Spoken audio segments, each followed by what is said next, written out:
Welcome to One Girl in All the World, a Buffy rewatch podcast where we recap each episode in order and discuss. I'm Ashley, Buffy superfan. I'm Kimmy, Buffy newbie.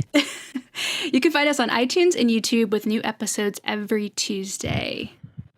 Okay, Buffy fit check. As long as I can. So Nice, let's see the whole thing. Stand up. I will. If you're watching on YouTube, you can see it. If not, when I sit down, I will explain it. So, oh, that's cute. I like that. Yeah, this was from Box Lunch, back when they used to carry Buffy stuff. Ugh, back in the day. Haven't seen in years. So it just says I Slay on top, and then the bottom, the picture is just a season 1 promotional photo of Buffy.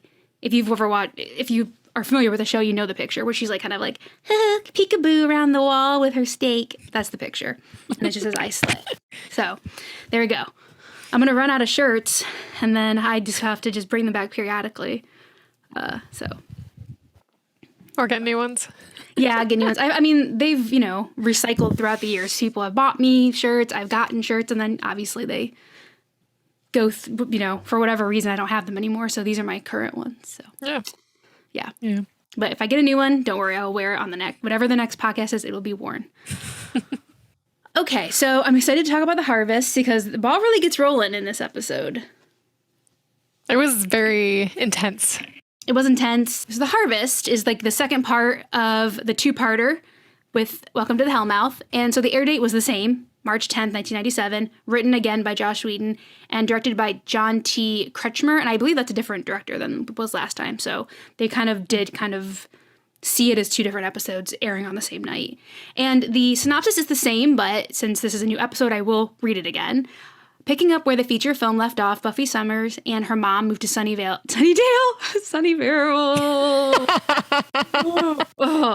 Moved to Sunnydale, California for a fresh start, unaware of the evil lurking in this quiet suburb. Somewhat reluctant in her role as a slayer, Buffy quickly makes friends and enemies at her new school, while also meeting her new watcher, Giles, the mercurial school librarian. Her newly assembled team encounters the ever-abundant unearthly creatures in Sunnydale. That's kind of a series, I guess, or a season 1 synopsis, but that's the synopsis that was given for these first 2 episodes. So same one as last time, but thought I would include it anyway. So the episode is called The Harvest, and I thought of as I watched it, I thought of an alternative title for this episode, and I feel like I wrote it down, and I came up with No Stake, No Problem, Unique Ways to Kill Vamps in the World Around You. Ooh, I like it. Because Buffy finds 3 different ways to kill vampires that's not a stake in this episode. She's very resourceful. Yeah, throughout the series, she does come up with different ways to kill vampires when a stake isn't readily available, and they really rolled it out for this episode because she does it 3 times. Yeah. So I just thought that was a great alternative, a self-help book is what I just came up with. So we start out in the episode with a very truncated version of that little voiceover montage, and it just says, "She is the Slayer," and then that's it. I guess they just want to keep reminding people for the first few episodes that she's a Slayer. So, and I guess that probably would have been added later on. I'm sure it wouldn't have aired that way originally, because I guess they just wanted to start it again with a little introduction for later on, when it was on DVDs and stuff. So that probably wasn't there originally. That's probably why it feels kind of awkward. It didn't occur to me till just now. So that's probably why it's like that. So we pick up right where we left off, where Buffy's in the stone coffin, and Luke is about to sink his fangs into her jugular, and she's like, "No, he's gonna bite her." Yeah, he's gonna bite her, and then he goes in for it, and then something's sizzled him, and he jumps off, and we see that it's the necklace, the cross necklace that Angel gave her, and it's funny because it looks like I watch it closely, when he touches it and she's reacting, we have a few shots of her. The cross necklace is just laying on her chest. It's not attached to her neck anymore. So I feel and then when she runs out of the crypt, she has no necklace on at all. So it stayed in the crypt. I mean, I would figure, because I think maybe he ripped it off of her, because it was on her, obviously. I feel like Luke maybe ripped it off of her and broke it off or whatever, pulled hard enough where it came off, and then he got sizzled. But yeah, it's like laying on her chest, upside down, and like the chain's facing the wrong way. So it came off, and then she runs out, and it's not there. Then she must go back for it later, because she does have it later in the episode. But just something weird that I noticed. So when Luke kind of rears back in pain, she takes that opportunity and kicks him out of the coffin, and she gets out of there. She hightails it out of the crypt and tries to find Willow and Xander. She finds Willow about to be bitten by one of the vampires, one of the master's lackeys. Yep. And first staking, she breaks a branch off of a tree and stakes that vampire with that, saving Willow. And then it's edited very weird, because she like runs up, stakes him. The editing is weird. And then she literally just walks off. She doesn't even say anything to Willow. Are you okay? Where's Xander? Where's everyone else? What's happening? Like, nothing. She just walks away from Willow. Willow jumps up and follows her. And then they find that Xander is kind of unconscious or semi-unconscious and being dragged by two vampires. And she just staked them with the tree branch. One of them with the tree branch.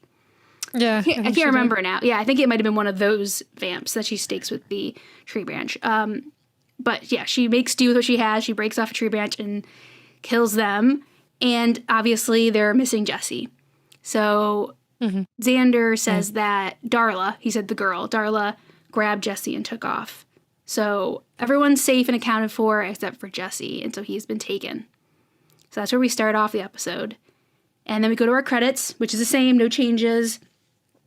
Always fun to watch them. And then we come back into the library. And this is another big exposition scene where Giles is dropping knowledge to Buffy. I don't know if Buffy knows all this stuff. I mean, she has had a watcher in the past. But mostly to Xander and Willow, Willow is basically in complete shock. And Xander is a little bit in denial. Like those kind of two reactions, like they're kind of going down those two paths. But Giles starts off by talking about an Earth history lesson and how this Earth did not start off as a paradise, which is kind of a knock to Christian beliefs. And Joss was kind of like, we're going to get a lot of shit for saying that like there was no Garden of Eden and all that stuff. Which he didn't really, which is great. So he kind of says that that's not how the world was, and that the world was actually inhibited by demons. Demons kind of ruled the earth, and that he says it in a very weird way. He said like lost their grasp on this reality or something along those lines. So they were kind of like losing power and losing grip on the world. And then I'm trying to remember now how he says it. And then man, he said the demons walked the earth, hell, then man. Yeah. So yeah, that's right. And so that demons kind of losing their like power or whatever kind of like left a little space for man to kind of come into the picture. Come in. Yep. Yeah. Come in and kind of coexist. I don't know if they coexist, but we're on the planet at the same time. So as I said, Willow and Xander are in shock, and Willow's just sitting, like doesn't know she's standing or she can barely talk. Yeah. Barely talk. Xander's mad. Obviously, his best friend is missing. His friend was taken off. Yeah. His friend was taken. He doesn't know what to do. He's mad because he doesn't understand this. He doesn't have any control over the situation. And he's kind of like trying to figure out even the concept of vampires to begin with. And so Giles explains how vampires came to be in the first place. And he says that while the demons were leaving this world, the last demon to leave this world bit a human and mixed their blood together and made a vampire. And that there's an important thing he says here. It's kind of not important in the moment, but in the bigger scheme of the show, it does. He basically says, and we come back to this a little bit later in the episode, but he says that the demon's soul kind of took over the person. So the person that was bit, their soul was gone, their human soul was gone, and they were just inhabited by a demon's soul. So that is kind of starting to like make some rules in the Buffyverse. My favorite line was actually in this. Okay, in this scene. That's the first thing I said after seeing a vampire. Well, after the screaming part. Yeah. Yeah, she gives all the like things that That was my favorite line of the episode. Yeah, it was just really cute. Yeah, I think they were just making like a reference to like vampires almost being like rabies, which is, I don't know. Did they say something about rabies? Super. They did, yeah. Yeah. They made like a joke about it. I watched this episode 3 times and I don't remember that. Yeah, Xander said something about it. Yeah. Okay. Yeah.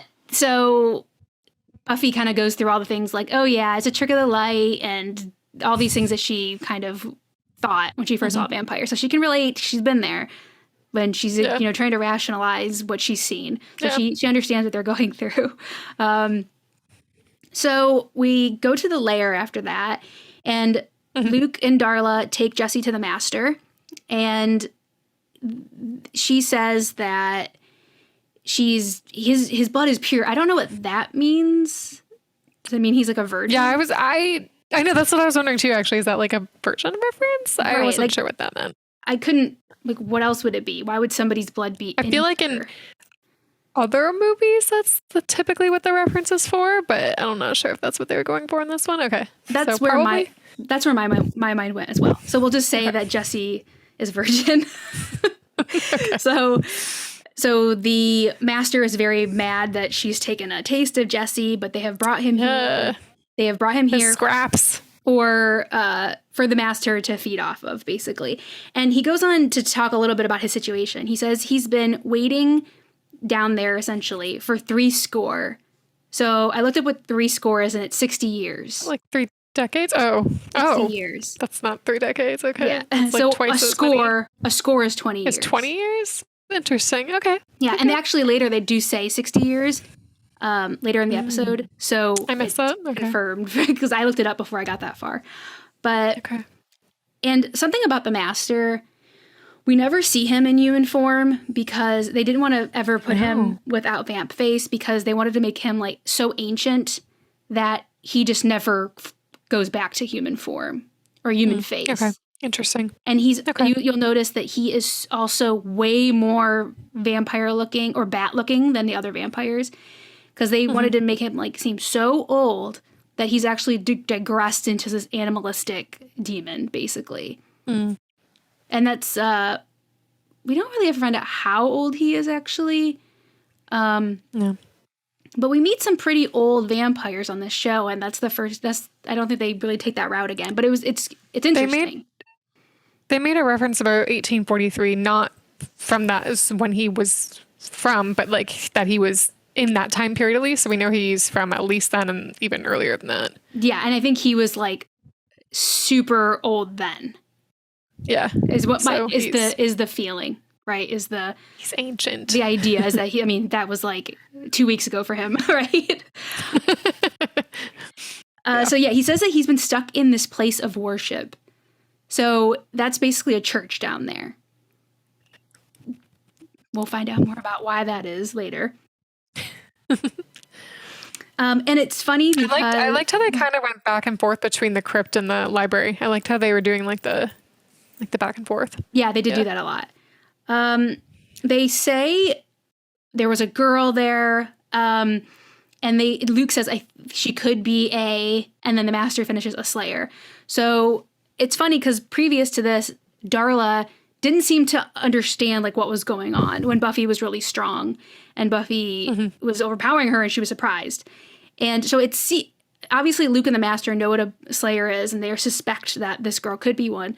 But Darla seems to be kind of out of the loop on it, which doesn't track with what we learn about Darla in the future. So maybe I'm just reading into that. But it seemed like Darla was confused about this girl when Darla should know what a slayer is with the hindsight of the show. Just throwing that out there. I said, Slayer, ? Come on, Darla. Like, you know what a Slayer is. But at this point, we don't have all the backstory. So we're back in the library, and they're thinking of ways how to find Jesse. And Willow suggests, can't we just call the police? Like, someone had to say it, right? On the show. I mean, I feel like that might be my first instinct if something weird was happening, even if it, like, I mean, if you really think it through, that's obviously not going to help. But yeah, sure. Someone had to She's like sweet voice and innocent. It. Yeah. And she literally saw her first vampire like 2 minutes ago. So somebody has to bring the police up so they can be like, they wouldn't agree. I mean, they wouldn't believe them. And then it's interesting because Buffy brings up they would only show up with guns. And this show has a very interesting relationship with guns, where they don't come into the universe often. And when they do, it's always to horrible, horrible ends. There's an interesting relationship between this show, fighting evil, and guns, which we will see play out over the years. But it was interesting that Buffy brought that point up right at the beginning. So they're trying to figure out how Jesse, or Darla with Jesse, got away so they could potentially follow that route and find him. And I think it's Xander who says that there's why would he know this? It's ridiculous. But that he knows an electrical tunnel system, or an electrical tunnel runs around the town or under the graveyard or whatever, which is ridiculous. And they are trying to find access, and Willow says that she can't maybe find a way to find the access. Oh, yeah. That was funny. And then that was cute. That's just left hanging there. So now we're back down in the lair, and they are discussing using, because now they think there's a Slayer and now they want her. And they discuss using Jesse as bait to get to Buffy. So, and then the little side note about the Master as well is that he never is mentioned by any kind of name other than the Master, but in the script he was. So his name in the script was Heinrich Joseph Nest. I like the kind of ambiguousness of just him being called the Master. It's kind of scarier than, hey, Joe, like Heinrich, you know? So I think I like having the information like after the fact. But yeah, so if you were interested more about the Master, that's something that is not in the show, but is canon and is actually about the Master. So that's a very little short scene about them deciding to use Jesse as bait. And we're back to the library again, and it turns out Willow's a hacker, and she has cracked the city council's security system to look at all the tunnel systems in Sunnydale. And while they're looking, they're can't figure it out on the map. And then Buffy realizes that the access to the tunnel is in the crypt that they were fighting in, because she says she was facing the entrance of the crypt, and Luke came up from behind her and grabbed her, and he didn't follow her out. So she realizes that that's where it is. And Buffy, okay, when she says, "I'm so mentally challenged." Oh, that doesn't carry. I was gonna mention that too. That made me actually say yikes. Yeah. I was like, oh. 2023 shaking their head at 1997. Oh. No, we don't say that, Buffy. We don't say that, Buffy. It's going to be a lot of that. There's going to be a lot of that over the years. But here's our first one where we're like, oh, no. No, Buffy. Let's not do that. So moving on from that, Xander, I put Xander is a toxic male, because he really annoys me in this episode, because he wants to help. And Buffy says, no, it's my responsibility. It's dangerous. And he's like, okay, I get it. I'm inadequate. I'm less than a man. He says all this weird stuff, and I'm like, ugh. Because he just feels insecure around her. I guess so, but it was really annoying. Yeah. It's just because he just feels, inadequate. But it's just, he's out of his scope, and he just needs to kind of realize that.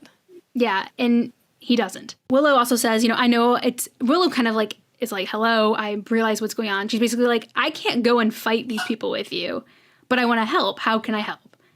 That's would have been a smart thing for Xander to say. And Giles suggests that she help him research the Master, where they are, and leans real close in, which again, no, Giles, you got to keep some distance between these 16-year-old students. But he's leaning over, and he says, you can help me find some information on this dread machine. And he's talking about the computer. The computer. Old man. The super bulky, epic computer. This box. This newfangled information box. So Buffy knows where to go. So she's going to head back to the crypt. And it's sweet that Giles says, do I have to tell you to be careful? So they're starting to form a relationship there.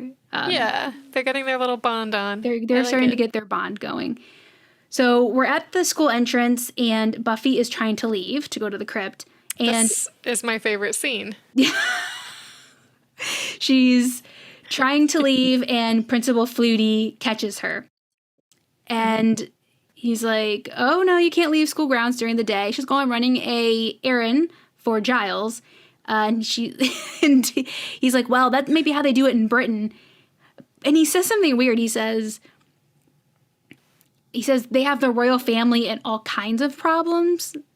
And I don't know if he's referring to this aired. So this was obviously shot. I don't know how long before that, but this aired in March 1997. Princess Diana died in August of 1997. So all the like Diana Charles drama was very much still happening. And then all this drama to come when she passed away.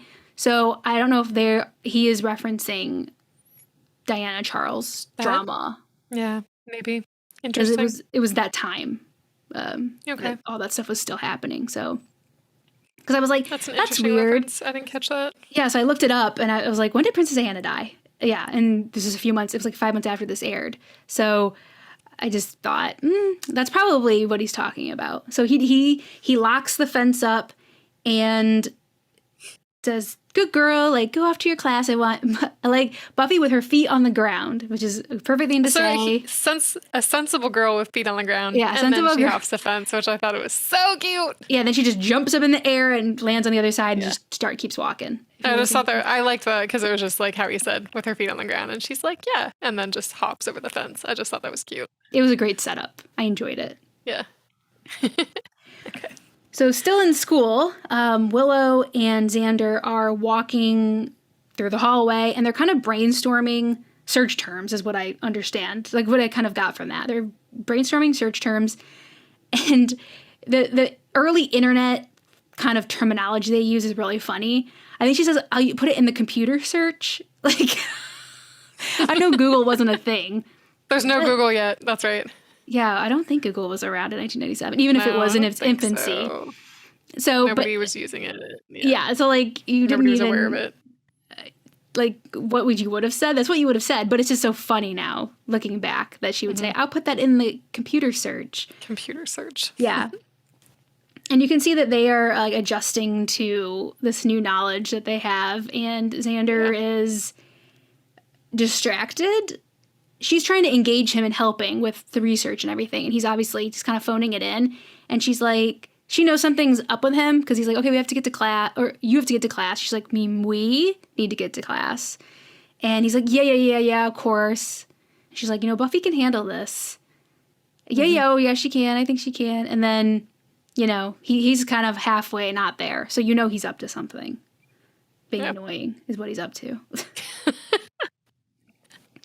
Yes. But Buffy makes it to the mausoleum, and it's daylight, and she goes in there and notices that there's like a gate in the back, which is obviously the entrance to the tunnels, and it's locked.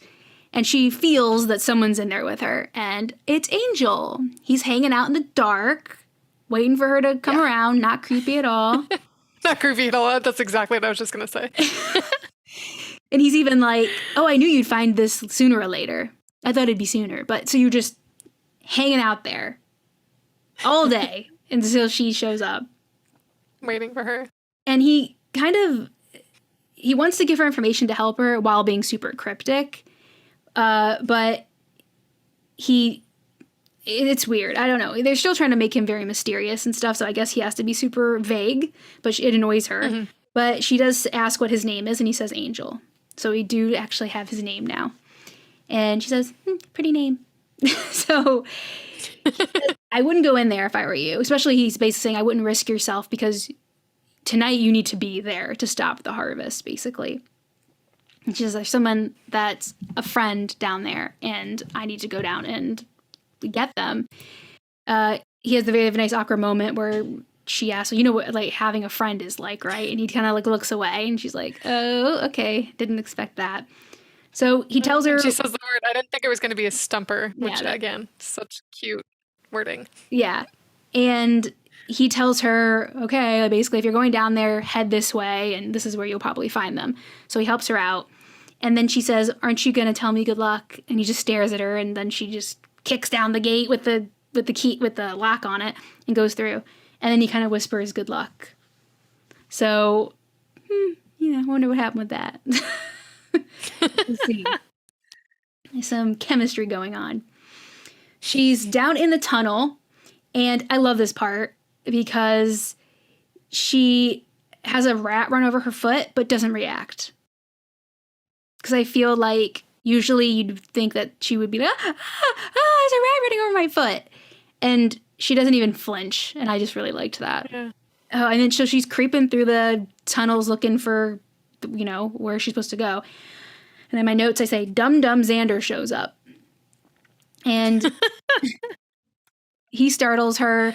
And he says, I have to come down here and help him. And he just doesn't understand. Help Jesse. And Xander just doesn't understand that being there is actually putting Jesse in more danger. Because now she has two people to worry about. She has to babysit him. Yeah, she has to make sure he gets out and Jesse gets out. So if he really cared about, I mean, I know he does, but if he was thinking clearly, he would realize that sending her in to get him without him there is making it, more likely that Jesse comes out alive. Yeah. But Xander doesn't think that way. So she finally just gives up and lets him come with her. And they're kind of doing a little bit of talking about vampires, and he's talking about how to kill them. And there's nothing new here that the viewer would be surprised by, like beheading, fire. I think they talk about more later, obviously staking, and nothing that is new to the vampire lore. It's nothing new that you haven't heard of. And then they're just creeping around, and back in the library, very short scene where Giles is looking through a book and he figures out that the harvest is happening tonight. Even though I think Angel just told Buffy that it is happening that tonight. So I don't know why they needed to both find that out. I feel like if one of them found it out, the other one would have informed the other one. But for some reason, they have them both being told by different ways that the harvest is happening that night. I'm not sure why. In the computer lab, this is a great scene. We're at school. We're in the computer lab. Yeah, it's good. Oh, Cordelia. Cordy is talking about going to the Bronze tonight because there's no cover. And the blonde girl that's with her, that's talking to her, we'll find out her name later. We come to know this character. And it's just funny seeing her, her first lines. And she's saying they're having issues with their homework because they're doing some kind of very basic coding. And they're talking about, like I said, they're trying to talk about their plans for going to the Bronze. And she says, you should have been there last night because Buffy attacked me with a stick. She jumped out and said, I'm going to kill you. I'm going to kill you. Like Buffy was saying that. So she's starting to embellish the story, and really make it juicier. And this guy this weird, I don't know, stoner, skateboarder, surfer boy. It's like, what happened with Buffy? And so she starts spreading it, telling him that Buffy attacked him and she's a psycho. And the other blonde girl is saying, yeah, I heard at her old school she got kicked out. And Cordy says, she's a psycho. And Willow, this whole time we kind of see Willow is kind of eavesdropping on this conversation. She's at a computer bay away doing research for Giles. And Willow, says, oh, she's not a psycho, you don't even know her, which is huge for Willow to... Yeah, she stood up for Buffy. Open her mouth. She's coming out of her shell. Mm-hmm. Yeah. Oh my God, but Cordy, just eviscerates her. She says, I'm sorry, who gave you permission to exist? That is so mean. That is so harsh. Who gave you permission to exist? That is one of the meanest lines I think I've ever heard. It's so bad. It's so mean. And then she says you're boring, which I feel like that's mean too. But that first line is pretty mean, yeah. Ooh, it was so rough. And so she kind of just shuts up and goes back to her work at that point. Willow gets up to leave, and Cordy and her +1, her friend, get ready to submit their homework, and they can't figure out how. And Willow tries to help them. And says, oh, you hit the key deliver to send it. And she's like, oh, okay. And she hits DEL, and it's delete. So you were right. You guessed the right key. Look at that. You're one for one on your guesses. So she presses delete, and her homework disappears. And her mouth is just hanging open because she's shocked. Willow's got some balls. Yeah. I think with this scene, it's I think I would guess that Cordelia was probably the scariest thing in Willow's life before, 24 hours ago. Not anymore. She's almost died. She knows vampires are real. who's Cordelia now?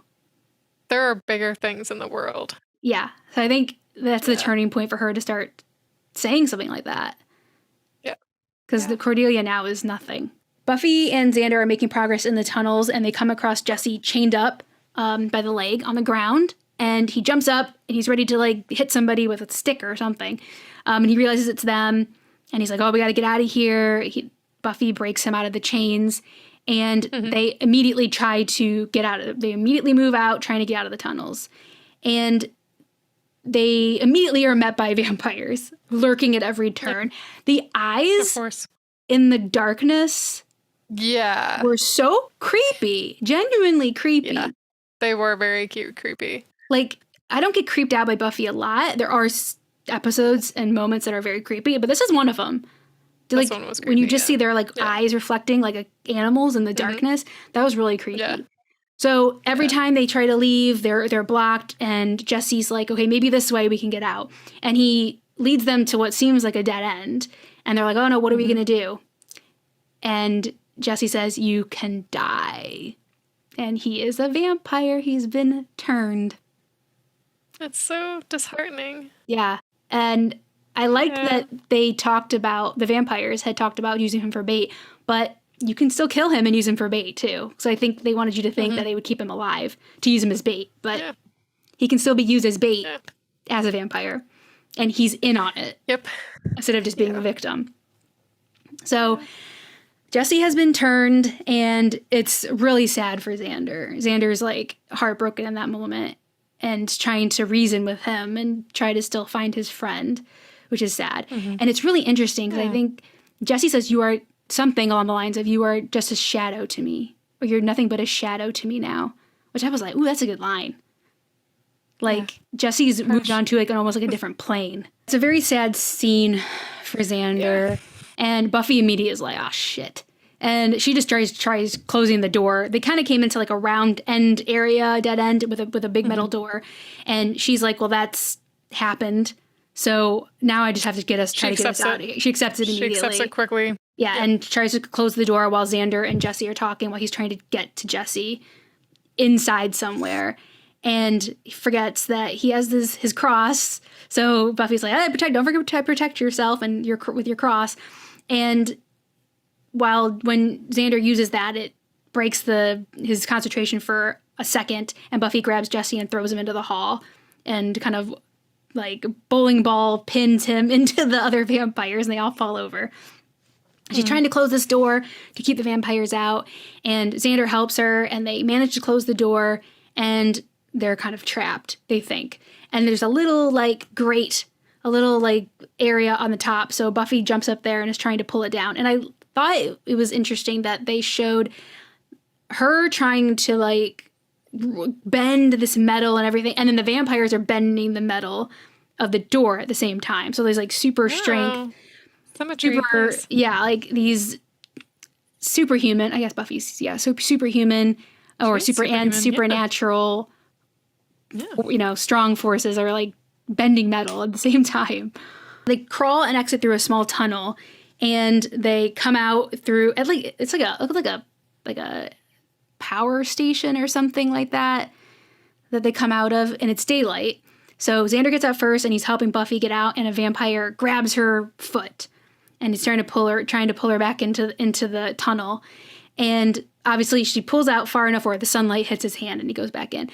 And the thing that I liked about this was that like the fingernails were all like long and Nosferatu-like, which you see that Luke doesn't have his nails like that. Darla doesn't. That vampire did. The Master does.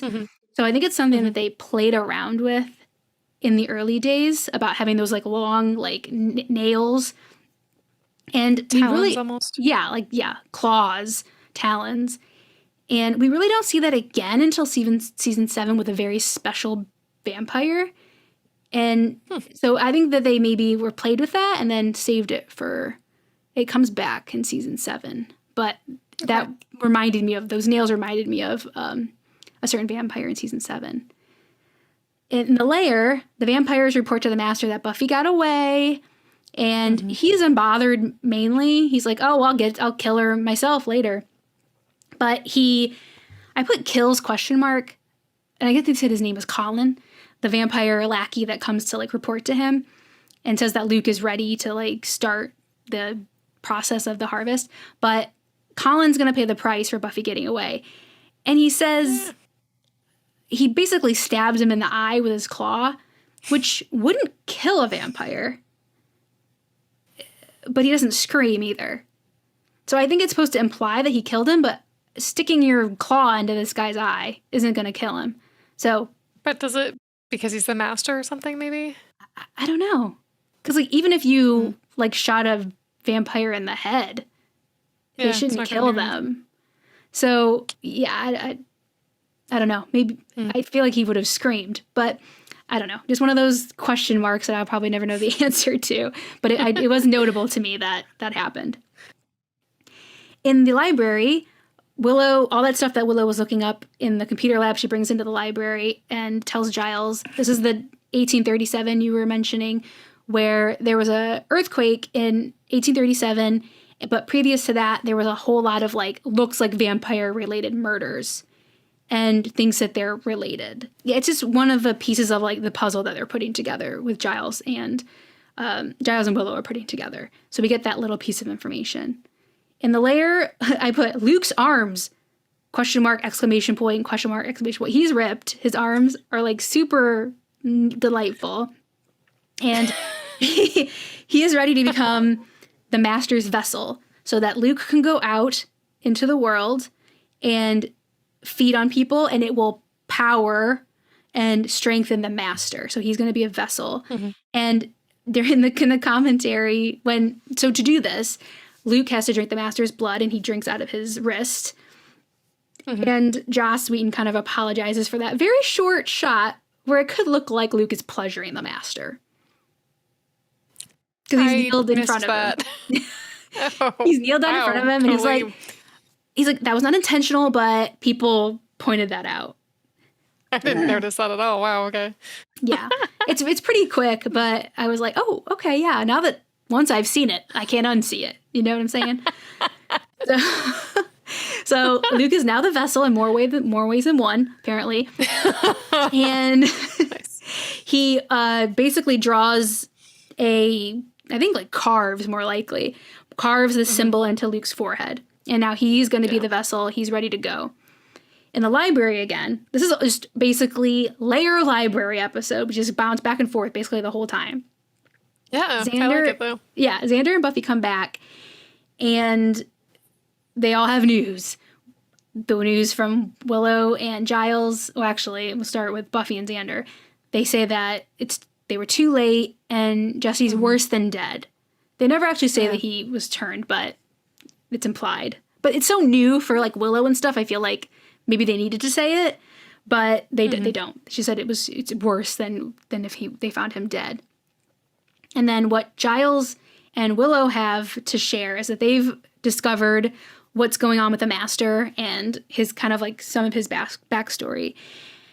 So they talk about that the Master came to basically that area, the Sunnydale area, in 1837, and was trying to, well, first he says the Spanish called the area the Hellmouth. So then we get like the actual name that we're going to use for the whole series for what's going on in Sunnydale. It's the Hellmouth. So that's the term that we continue to use. So that was coined by the Spanish that lived in the area. And then this super old ancient vampire who is the Master came to feed in the area, but also mainly to release all the demons from the Hellmouth. And they talk about it being like a gateway through dimensions, kind of, which I think that kind of goes away. It's like way more clear cut, like hell. It's the mouth of hell, and that's what it is going forward. But for now, they kind of talk about like kind of like a gateway of dimensions and stuff, and that the Master tried to open it, and it was basically messed up because it's really hard and complicated to do, and in the process caused a earthquake that buried him. So maybe he was in a church and it buried him down there and basically plugged up the portal, the Hellmouth. And it's been dormant this whole time now until these vampires started to semi-release him. So Giles explains all of that. They talk about, well, where is this going to happen? And out of nowhere, Xander's like, it's going to be at the Bronze. Because that's where Jesse's going to be. So that's where they're going to do it. Like, okay, I guess we don't have to like think about where it's going to be held because Xander just came out with it out of nowhere. So they all head out. They're all going to try to stop this. But Buffy says she needs to make a stop first. We're in Buffy's bedroom and she is getting ready for a fight. She's putting her hair up and she's changed. So she's like preparing. She goes over to her closet. And while she's doing that, her mom comes in. And Flutie wasn't fooled. She didn't come back to school that day. And he called her mom that she's been skipping class. And her mom's like, come to think of it, I didn't hear you come in last night. And she's trying to assuage her mom's worries. And she's like, I have to go. She's like, no, you're not going. I love it. She says, the tapes, she said, all the tapes, I have to get used to saying it. No. So she's been listening to these parenting tapes. Like self-help. Yeah, she's like, all these like self-help parenting tapes. And we come to find out, it's not crucial, I don't think it's a spoiler, that Joyce is a newly single mom. It's not like Buffy has been raised her whole life by just her mother. Her father was in the picture. We come to find that out. So that kind of backs up like Joyce's real like uncertainty, not just Buffy's behavior, but doing this on her own. It's not old hat to her. Exactly. She's not used to being a single mother. So I think that supports. And she's to move and like start a new job. And like, I mean, she's got a lot going on. Yeah. And I think like her like unease with parenting, like in the last episode, she says, oh, I don't want to parent too much, not too little, walking that line. And now she's listening to parenting tapes. So it's supported by that. Like she has not been doing this on her own for very long. And she's struggling with how to parent the 16-year-old on her own. So she says, no, you can't go out. And you're basically grounded. You can come eat dinner if you want, but she leaves. And Buffy, what am I going to do? I got to leave, right? The world's going to end. She pulls out her, like, chest that she has in her closet. Her vampire kit. Yeah, and I love this. This is my favorite scene because of all the stuff. The stuff with her mother. And I'm going to rewind a little bit. When her mom says, of course you're 16 years old. It feels like it's going to be the end of the world if you don't. Everything's the end of the world for you. Like, life or death at 16. Yeah. Says, everything feels like life or death. And I like that because it literally is life or death. It's just the mom is making it seem like, it's just like a normal 16-year-old thing, but it's not. It's so much bigger than that. Yeah. Parents just don't understand, right? They don't get that. Even when you're 16, it feels like life or death, and the parents don't understand that. And for Buffy, it's literal. That's kind of a good, like, mix, like kind of talking about Buffy and like what it stands for. It is like this, when you're 16, it feels like it's this serious. And for Buffy, it is literally this serious. So it is a comparison of how you feel in your youth to what she's actually experiencing. So she pulls out this trunk, you open it, and there's all these like very like things that you would typically, would be normal to find in a 16-year-old's trunk in her bedroom. I wrote down a few things. So we see a clock, a big seashell, a trophy, a snorkeling mask, like some kind of basket, like a toy, like stuffed animal tiger.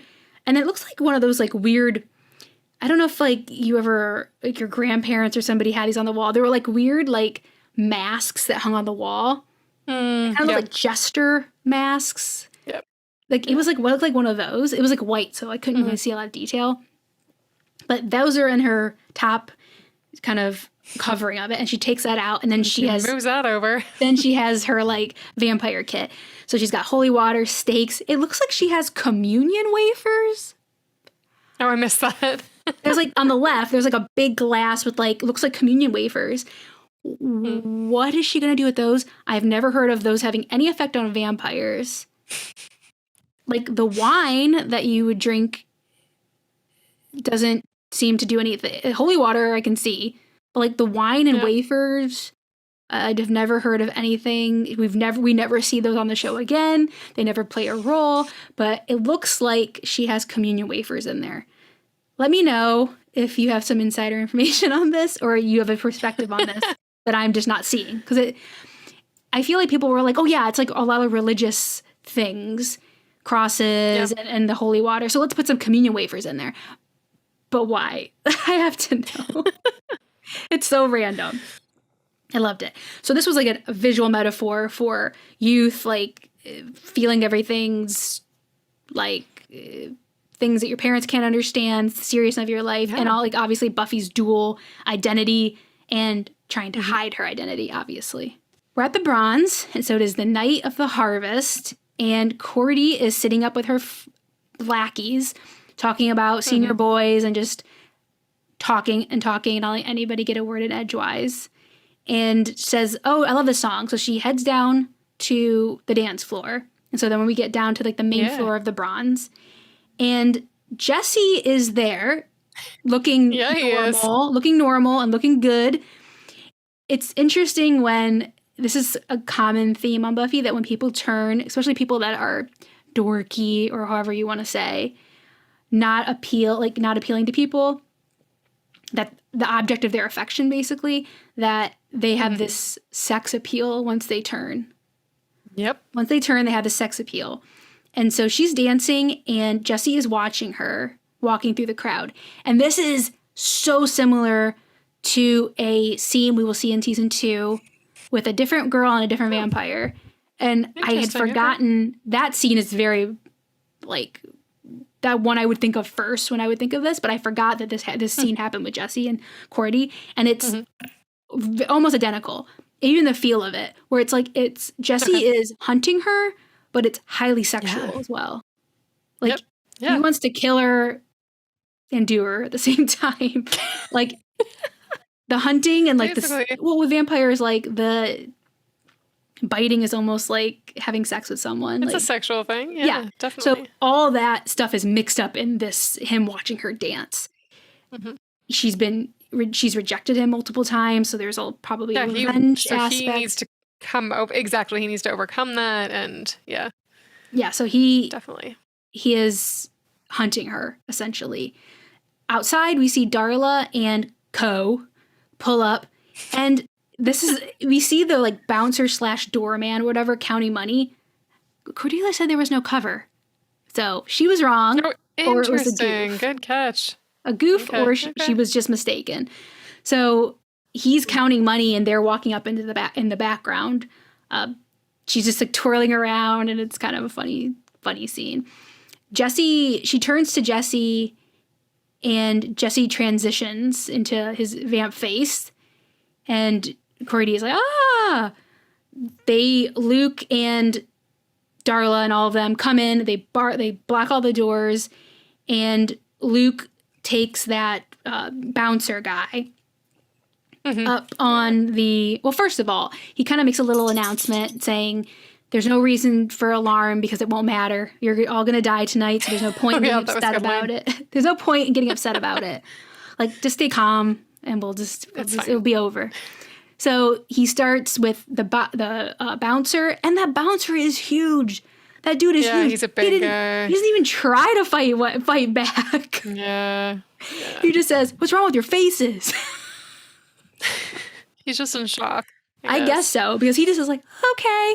And he probably would have had a fighting chance, because the guy's huge. I mean, his muscles are huge. He's a big guy. He might have had a fighting chance to get away. Doesn't even try. He just dies. Nope. So Luke start beating on him. Yeah, Luke drains him and just says, okay, next. So every time Luke drains someone, we kind of see the master like, ooh, getting more powerful. He like swipes his hand in front of him, and you see like a little wave. So he's like kind of imprisoned by his weakness, essentially, down there. So every time Luke feeds on someone, he's getting stronger. He's getting closer to like breaking the barrier and getting out. Being able to get out. Yeah. Yeah. Meanwhile, Buffy, Willow, Giles, and Xander show up, and they're kind of devising a plan because the door's already locked from the inside. So this is not good. They're devising a plan to get into the Bronze. And Buffy says, "Don't go all Wild Bunch on me." And that's a reference to the Wild Bunch, the movie, where all the like, kind of gang kind of all die in a shootout at the end. So she'd like to avoid that. She'd like to avoid that ending. So she says, okay, I didn't realize that. Okay. Yeah, find your way in, only get people out. That's all you need to don't do anything else. Like, don't try to risk your life. I'm going to find my own way in, and I'm going to take care of this. So they part ways there. They go to a back door, Giles, Willow, and Xander, and they can't get in there either. And Xander gets frustrated and says, I got to stop Jesse from doing something stupid. And again, this is when we came back to the like demon soul thing that Giles talked about earlier, because Giles tells Xander, Jesse is dead. What you're looking at when you see Jesse is what killed him. Yep. And it's... But he's torn. Yeah. And... Yeah, that's hard. Xander doesn't get it yet. He thinks that's my friend's in there. My friend's in there. And Giles draws a line in the sand. And it's important that they made this rule now. And I'm going to talk about it now. So basically, Giles says that when the rule that they establish in the show is that when you are turned, your human soul is gone. And they talk about a little bit, and like he mentioned earlier, that a demon soul comes in you, but they always say soulless, that you have no soul. If you're a vampire, you have no soul. Which means you are devoid of having anything a soulful person has. Emotions, like love and regret, all the range of human emotions a vampire cannot have by this rule. Right. So therefore, there's nothing left of the person that was there before. They draw that very like black and white line in the sand early on in the show. And it stays that way for quite a while. I wouldn't say maybe late season 2. Definitely in season 3, we start to see that rule be challenged. Where that doesn't seem to be the case for all vampires. And that's when things for me get really interesting about the lore. Because even though they put these strict rules in place in the beginning of the show, they don't stay that way. The line starts to turn gray. Okay. But they definitely stick to it for the first couple seasons, for sure. But so when he says that, I just think of all the but exceptions that we begin to see later in the show. So and I don't know any of those. Yeah, it gets really interesting. What is good? What is evil? Is a vampire 100% only evil? Is there any room for negotiation in that? I guess we'll see.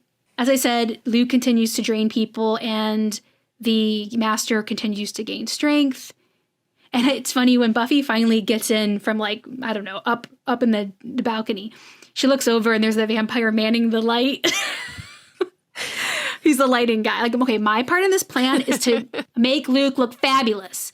The lighting is going to be fabulous for the master. Like, everyone's going to love this. Oh, it's going to be great. And he just kind of growls at her. I just thought he's just like so funny standing there with the stage light. That's his job. Luke's looking for another volunteer, as he says. No volunteers. And Darla grabs Cordelia away from Jesse, who wants to bite her, but she's like, no, she's for the master, and takes her up on the stage. And Cordelia is about to be bit by by Luke, when the poor lighting vampire, that's all he wanted. He just wanted to have his little part and make everything look beautiful, comes flying over the balcony and falls in front of Luke and Cordelia and kind of stops proceedings because they're kind of like, what's going on?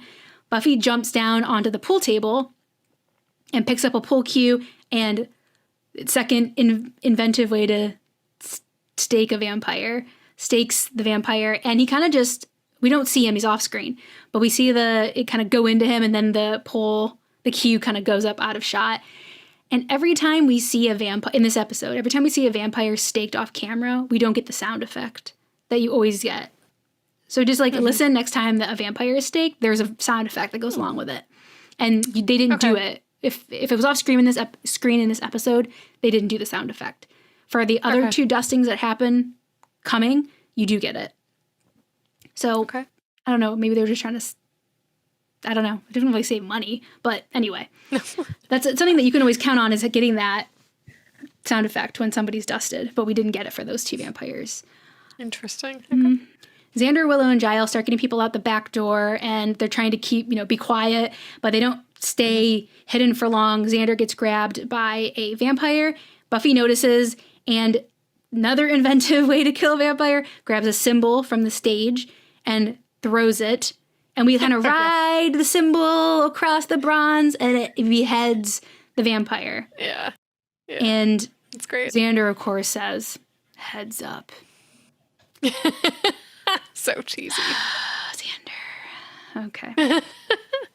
Like, most of the quips on the show are really good, but they need a little bit of work in the beginning, I think. They're a little too on the nose. They get better. They get much better. And Buffy looks really proud of herself. She's like, I did that. Did everyone see I did that? But then Luke quickly grabs her and tries to crush her.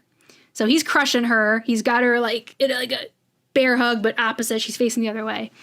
And that's not looking good because she can't get out of that. And then a couple of things are happening at the same time. I'll just take them. They kind of go back and forth a lot, but I'll just take them one thing at a time. Xander finds Jesse, and he's back on Cordy again now that she's been discarded by Luke. And he wants to bite her. He's about to. And Xander again stops him and tries to reason with him. And they are talking about, he's like, I know you're in there. Like, don't make me do this. There's still something left of you. Yeah. Yeah, he really believes that. And so sad. Yeah, and Jesse's like, no, that Jesse couldn't get anyone to even give him the time of day. And now I'm this like amazing thing. Like he's basically graduated in his mind to something better. So they're kind of having their conversation. And Darla attacks Giles and is on top of him and trying to bite him. And Willow saves him by splashing holy water in her face.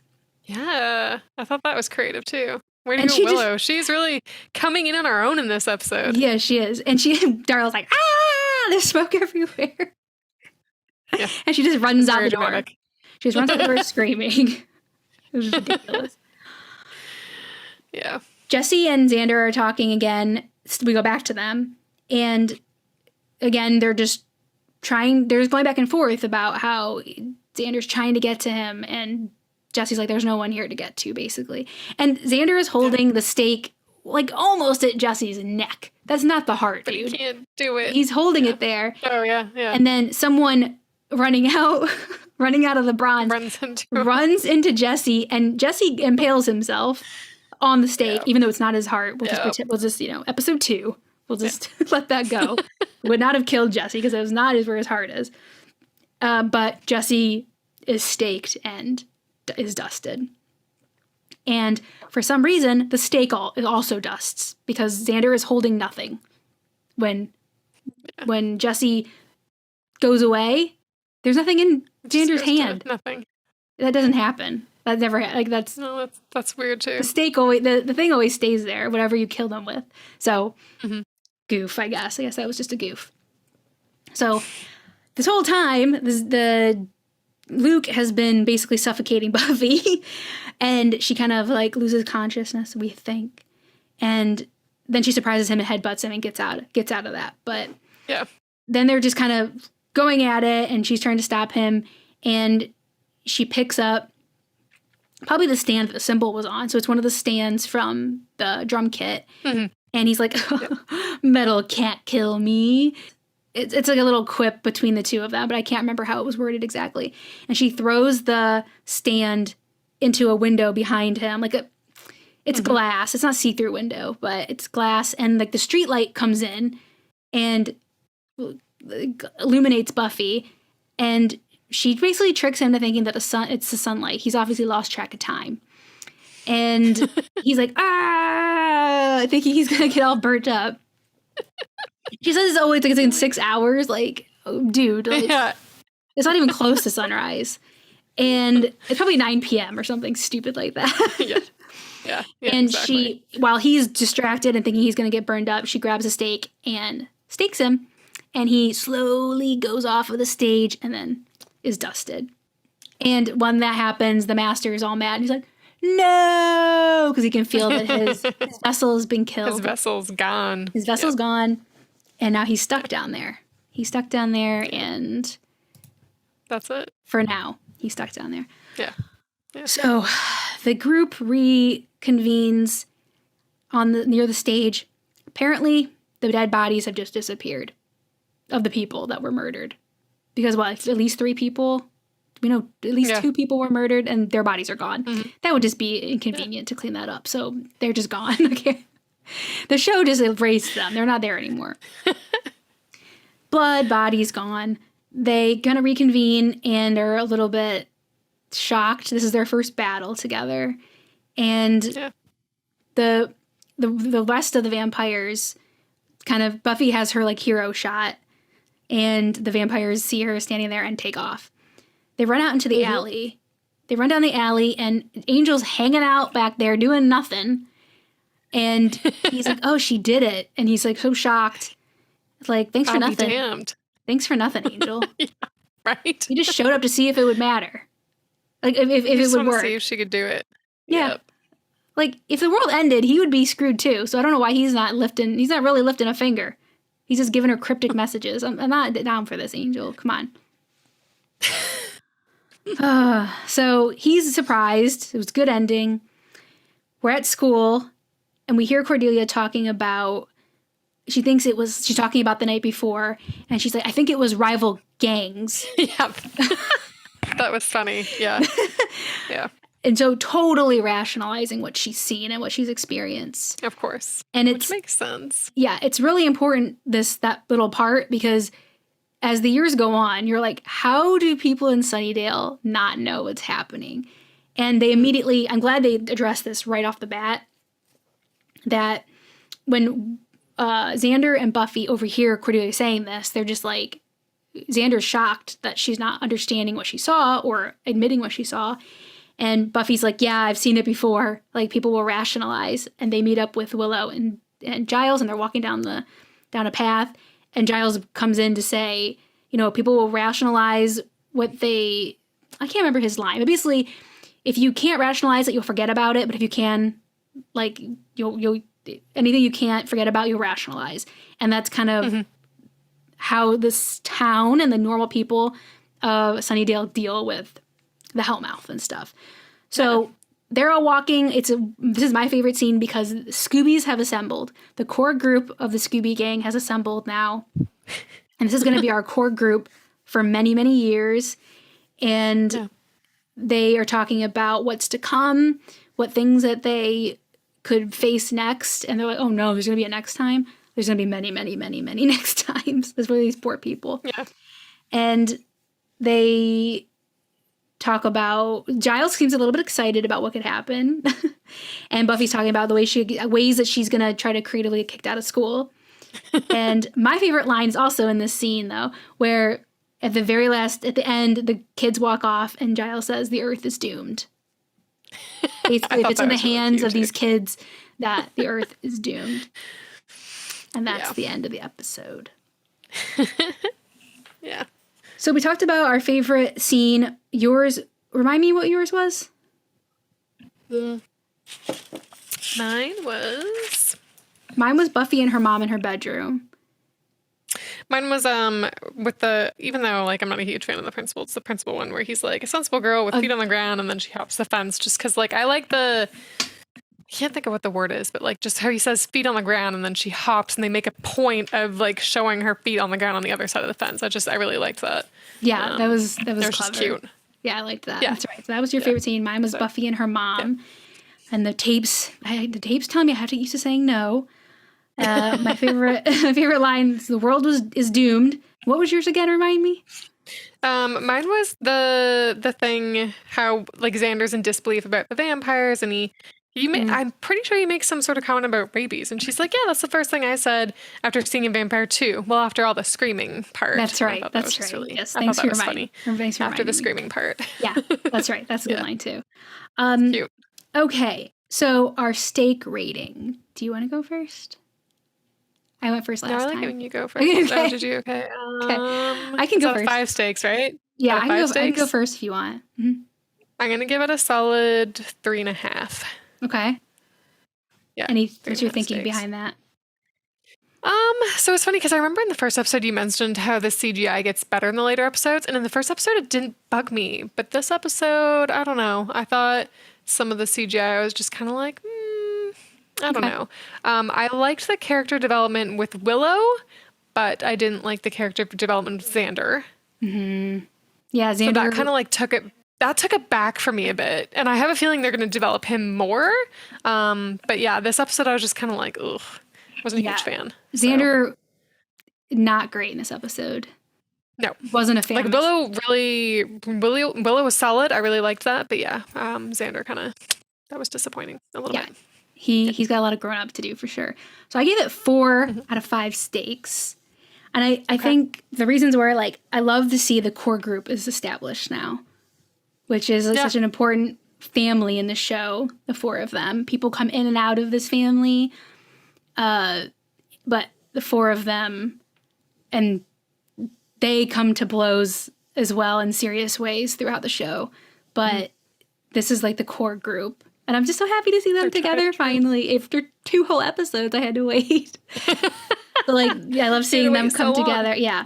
There was a good slayage was also in my notes, like all the creative slaying. Yes. That actually was really good too. I'll give you that. Yeah. Yeah, it was some fun. I don't think you ever get another episode where there's so much of it that I can recall. Then I put Buffy's home life. I just liked that, like, again, like that scene with her and her mom. I just really liked all the symbolism in there, and all of the, like, just all of that, like all of her mom trying to deal with it, and how that relates to like actual like non-Slayer 16-year-olds and growing up, and how you feel about how your parents feel about you or know about your life, how little they know about it or you feel they know about it, and all of that. I just thought that was really added, because we don't have too much connection with her mom and her so far, and I feel like that's starting to happen. And we got our first apocalypse. First apocalypse of many. Right. So yeah, that was, you're right. That was good too. Apocalypse avoided. Yeah. And so I actually am going to have a apocalypse counter on our podcast. So we're going to count, because I've never done that. I could probably just Google it, but I'm not going to. We're going to count the apocalypses. And if you watch on YouTube, I will have it. I'll say every episode what our count is, but I will have it up on the screen, our apocalypse counter. So 1. I appreciate that. We're at 1 right now. Right. Okay. So your question, you're 1 for 1. In the next episode called The Witch, Buffy has something stolen from her. What is it? Okay. Her silver cross. Okay. Oh, I don't know. That's not a bad guess. What was the question last week? The key, the computer key. Which computer key was hit? It was delete, and you got it right. That's right. Okay. I was like, didn't want to show. I didn't even notice. But I was excited. That's hilarious. Okay. But I was excited that you had it right. And also, I didn't even realize this. I said, like, oh, you don't want to have a question like so-and-so dies, who is it? And then Jesse dies in this episode. I totally forgot. I, like, basically almost, like, accidentally, like, was like a fake out. Anyway. Okay. Yeah. So her silver cross necklace. So the next episode is The Witch. This was The Harvest. Thank you for joining us for that. Please contact us on YouTube and on Instagram. We are there at One Girl and All the World Pod. And let us know what you thought about the episode, thoughts, comments. And if you'd like to email us, our email is onegirlpod@gmail.com. And that's The Harvest. Until next time. Until next time.